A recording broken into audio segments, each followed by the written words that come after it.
qu'à l'évocation des noms de certains quartiers, l'étiquette leur est aussitôt collée en raison de l'environnement et des mœurs qui y sied.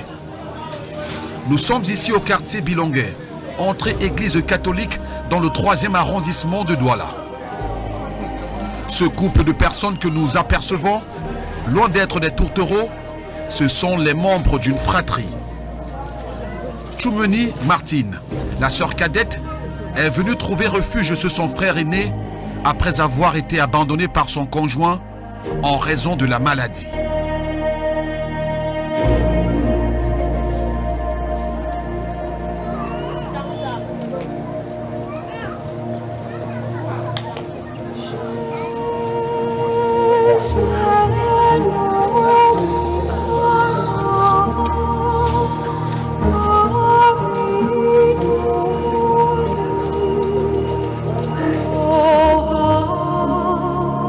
Le cadre de vie abject trahit de la misère dans laquelle ils vivent.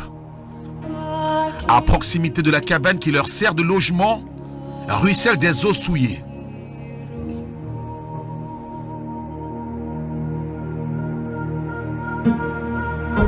L'intérieur de la maison se confond à une véranda. L'on voit du linge séché, des bancs disposés dans cette pièce mal éclairée, aux ouvertures qui exposent aux intempéries climatiques, se terrent les occupants qui sont au nombre de 4. Marie Choumeni souffre d'une tumeur au niveau de son front qui donne l'aspect d'une double tête au vu de la grosseur. L'histoire de sa maladie, elle nous la raconte. Je suis la malade Choumeni Martine. Quand je me suis levée un 4 matin, j'ai trouvé le front enflé, comme un bouton. Ça a commencé à gratter. J'ai commencé à gratter comme ça pendant 1 mois. En voyant ça venait, ça grattait trop. Je suis partie à l'hôpital. À l'hôpital, à Bingo. À l'hôpital, on m'a demandé qu'on va faire l'examen. J'ai accepté. On m'a fait l'examen. On a dit que c'est une kyste, qu'il faut opérer. Je suis partie opérer. Là-bas, quand on a fini d'opérer, j'ai commencé le pansement. À peine 1 semaine, c'est encore revenu rapidement. Je suis repartie là-bas voir le médecin. Il me dit que non, que je pas chercher un oncologue. C'est le oncologue qui va travailler. Je suis partie voir le oncologue. Le oncologue m'a dit de faire la chimie. J'ai fait la chimie, ça n'a rien donné. On me dit de faire la chimie thérapie. J'ai fait la chimie thérapie, ça n'a rien donné. Et l'oncologue m'amène maintenant chez le nouveau chirurgien. Le nouveau chirurgien m'a demandé 1 822 500. Je n'avais pas. Madame Choumeni, après plusieurs efforts financiers entrepris, dans un premier temps, où elle pensait s'être débarrassée de ceux qui semblaient être une tumeur banale, va se retrouver asphyxiée. De commun accord, avec son conjoint, ils vont décider de vendre leur baraque. La somme récoltée à l'issue de cette vente ne permettra qu'à offrir des soins de pansement. Quelques semaines plus tard, Madame Choumeni va se retrouver seule, dans la rue, abandonnée par celui qui prétendait l'aimer. Et passant par là, que j'ai déjà beaucoup de pensées, toute ma maison qui était là, mon mari a vendu pour faire le pansement sur toi, rien n'a donné. Vraiment, c'est alors que je n'ai rien eu que je suis venue vous trouver, Equinox, pour que vous m'aidiez. Mon mari est parti parce qu'il n'avait plus de moyens. Il m'a dit ceci, là où il est, même là où nous on habitait, il a vendu. Même le téléphone, rien, il ne fait plus rien. Il faut qu'il passe chercher. Je ne sais pas, et en partant maintenant, je me suis retrouvée chez mon grand frère. Parce que moi-même, je n'avais pas là où habiter. Je suis revenue trouver mon grand frère. Et mon grand frère a trouvé mon cas. Son ami lui est trouvé ici à la maison avec moi avant de nous diriger à Equinox. Mon mari, c'est depuis avril qu'il est parti. Il n'a même pas de téléphone et je ne connais même pas comment je peux le chercher. Depuis ce temps, je suis chez mon grand frère en train de souffrir. Samuel, le frère aîné à Choumeni, vit lui également les conditions difficiles. Sa femme s'est muée en assistante permanente pour Dame Choumeni qui parfois connaît des crises paralytiques l'empêchant de se mouvoir. C'est moi, M. Pichou Samuel, grand frère à la malade Tchoumi Martine qui vient de passer à l'écran. Je suis touchée. Moi, en tant que malade permanent, je la reçois chez moi. Dans quelles circonstances? Vous voyez, m'a tout dit. Son mari a été dépassé de l'événement. À un moment, il a disparu. Donc, je ne connais pas sa destination. S'il te plaît, je dis aux âmes de bonne volonté, pardon. Regardez mon cas. Regardez là où je vis. Regardez comment je suis malade. Je n'arrive pas à me guérir personnellement. Vient s'ajouter le cas de ma petite sœur Tchoumi Martine. Ça me fait mal au cœur. Je n'arrive plus à dormir. J'ai double peine maintenant dans le cœur. Plus ma souffrance, plus la sienne. Je ne sais pas comment je peux joindre les deux bouts. Je suis Madame Bianyi Colette, belle-sœur à maman Tchoumi Martine. Vraiment, je vis le calvaire. Il y a de cela 2 semaines. Même marcher n'arrivait plus à marcher. Il fallait que je la porte sur mon dos pour l'amener à la douche, la nettoyer. Il faut prendre les urines. Je dors sans dormir. Maman, elle pleure, arrête-moi ici. Maman, ici fait mal, masse ici. Masse ici, dit maman, ça va aller. Maman, sois courageuse, sois forte, ça va aller. Maman, je vais m'en sortir. Oui, tu vas t'en sortir. Tu vas t'en sortir. Je ne sais pas d'où cette maladie est venue en elle. Pourtant, maman Martine était une femme active, brave, vaillante. Un de ces 4 matins comme ça,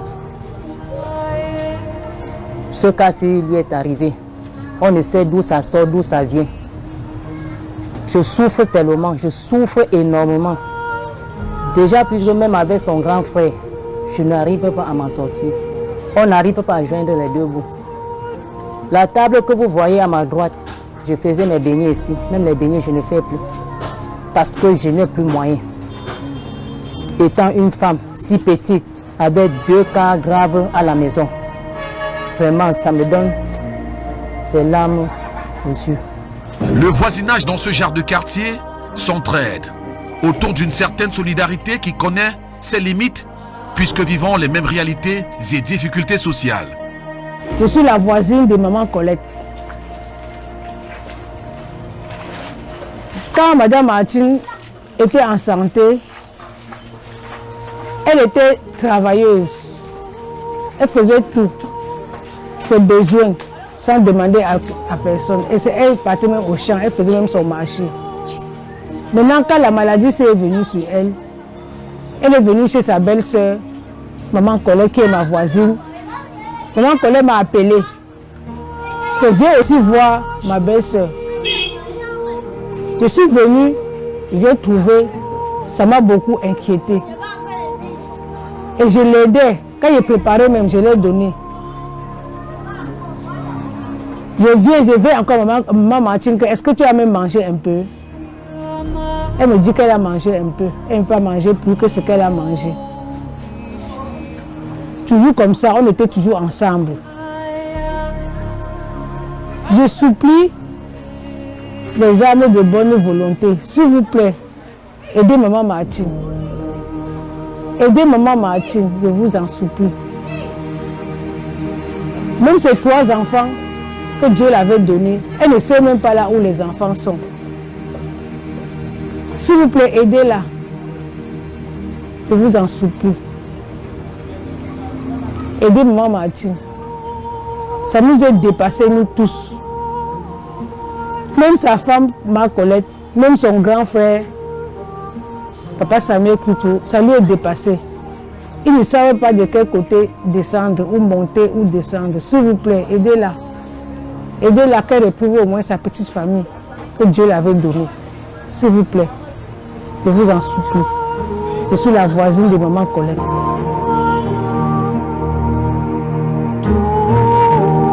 Bonsoir les chers téléspectateurs de Equinox. Je suis Madame Wankou Louise. Je suis une voisine de Papa Menkam Samuel. Auparavant, La malade Martine, elle venait ici au quartier. On sympathisait parce qu'on a toujours eu de bonnes collaborations avec le voisinage. On a très bien collaboré, de telle en sorte qu'on est devenu une famille. Mais un de ces jours, voilà Martine qui se présente avec une bosse sur la tête. Tout le temps, elle crie la douleur, elle pleure la douleur. Entre-temps, elle a parcouru presque pour tous les hôpitaux. Elle n'a pas eu de suite favorable. C'est pour cela qu'elle a fait recours à la chaîne Equinox pour pouvoir l'aider à retrouver la guérison. Mais depuis qu'elle est ici chez son grand frère, nous, on collabore toujours bien avec elle. Comme vous voyez là, son grand frère était malade, il n'a rien. Même la femme du grand frère, même son petit commerce qu'elle avait fait, elle a arrêté pour pouvoir aider sa belle-sœur, à la soutenir, même moralement. Tous les jours maintenant, quand quelqu'un de nous trouve même un morceau de savon, il vient donner. Même si c'est le bois, on donne. Même si c'est une boîte de sucre, on donne. C'est comme ça que nous faisons, on collabore avec elle ici. Parfois même quand tu n'as rien, tu viens aussi. Le temps de vous distraire, on se divertit. Ça fait qu'elle oublie aussi certaines... que ça fait évader ses idées. C'est comme ça que nous on se retrouve ici tout le temps. Parfois quand il y a même un peu de soleil, on la tire, on la porte, on met ici, dehors, on reste, on cause, on lance les divers. C'est comme ça que nous avons vécu ici. Au bout du rouleau, au bout du gouffre, les nombreuses personnes qui connaissent Madame Tchoumeni et elle-même appellent votre indulgence, votre compassion, votre sens de la pitié à réagir pour cette cause qui perd espoir au jour le jour. Je suis dépassé, chers téléspectateurs. C'est pourquoi, mes chers frères et sœurs, je viens auprès de vous par cette information vous demander pardon, venez-moi en aide. Venez-moi en aide parce que moi seul je ne peux rien. Je ne fais que couler les larmes quand je la vois. Je ne fais que couler les larmes quand je tourne, je la vois sur place. Pardon, les gens de bonne foi, si vous pouvez me venir en aide pour que cette maladie soit dégagée par les spécialistes. On demande ceci, je ne peux pas. Je reste seul là où vous me voyez, son aîné, le seul. Mes grands frères sont tous morts. Je reste seul. Pardon, pardon. Il faut que le Seigneur touche vos cœurs. Pour que vous voyez ma situation. Vous voyez qu'est-ce que vous pouvez faire pour moi. Vous voyez qu'est-ce qu'on peut faire pour sauver cette âme qui est en train de périr à petit feu. Je vous en prie. Que ce soit au Cameroun, dans le monde entier, diaspora, que vos cœurs soient touchés, que vous me venez en aide. Si nous pouvons sauver cette âme-ci, je vous en prie.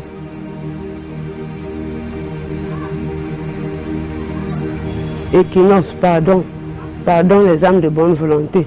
Si vous pouvez nous aider à ce que notre sœur Martine trouve la guérison, à ce que notre frère, Papa Menkam, lui aussi, il retrouve aussi sa guérison pour pouvoir subvenir aux besoins de sa petite sœur.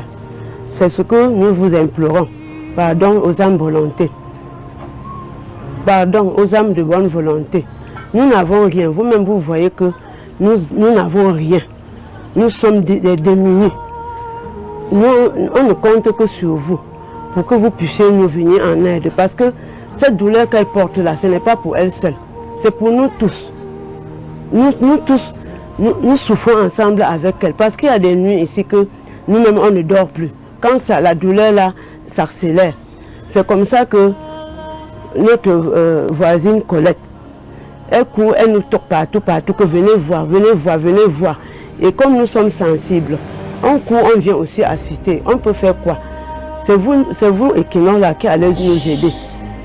Donc, nous on a remis tout entre vos mains. Pardon aux âmes de bonne volonté de pouvoir nous venir en aide. Parce que même nous là, qui ne sommes que les voisins là, nous ne dormons pas.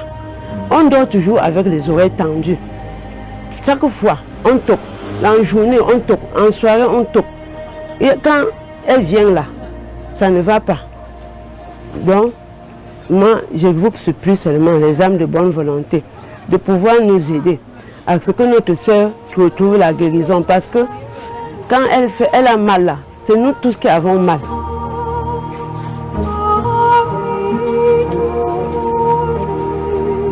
Et je prie les âmes de bonne volonté de venir en aide à maman Martine.